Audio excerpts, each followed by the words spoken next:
Azərbaycanda GMO istifadəsi qanunla qadağandır, lakin ixal olunan məhsullarda bu risk var.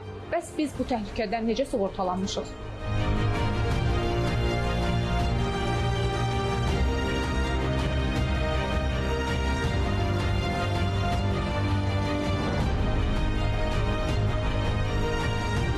Ölkəmizdə genetik modifikasiya olunmuş orqanizmlərin, xüsusilə bu istiqamətdə qida məhsullarının hər hansı bir formada istifadəsi qadağandır. Yəni bu məhsulların ilkin istehsalı, emalı, dövriyyəsi, eyni zamanda bildirdiyiniz kimi idxalı qadağandır.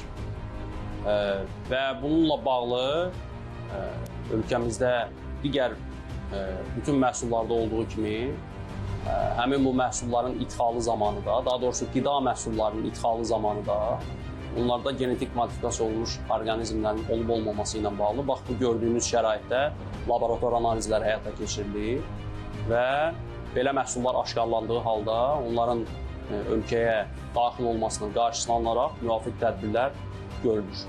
Biz deyə bilərik, Azərbaycanda GMO-lu məhsul yoxdur. Bəli, əlbəttə, bunu rahat şəkildə deyə bilərik. Həm ölkəmizdə bunun istehsalı yoxdur, həm də ölkəyə idxal olunan məhsullarla bağlı çox bayaqda bildirdiyim ki, ciddi nəzarət tədbirləri bununla bağlı həyata keçirilir. GMO-lu toxumların da ölkədə istifadəsi qadağandır. Toxumla bağlı isə əlavə bir hətta nəzarət proseduru var ki, o da ondan ibarətdir ki, sortluq və səpin keyfiyyətləri dövlət standartlarına uyğun toxumlar əvvəlcə Kənd Təsərrüfatı Nazirliyi tərəfindən ölkədə qeydiyyata alınır və həmin məhsullar dövlət reyestrına daxil edilir. Hər hansı bir toxum dövlət reyestrində qeydiyyatında olmayan toxumun ölkədə o GMO-lu və ya GMO-suz olub-olmamasından asılı olmayaraq onun istifadəsi yol verilmir.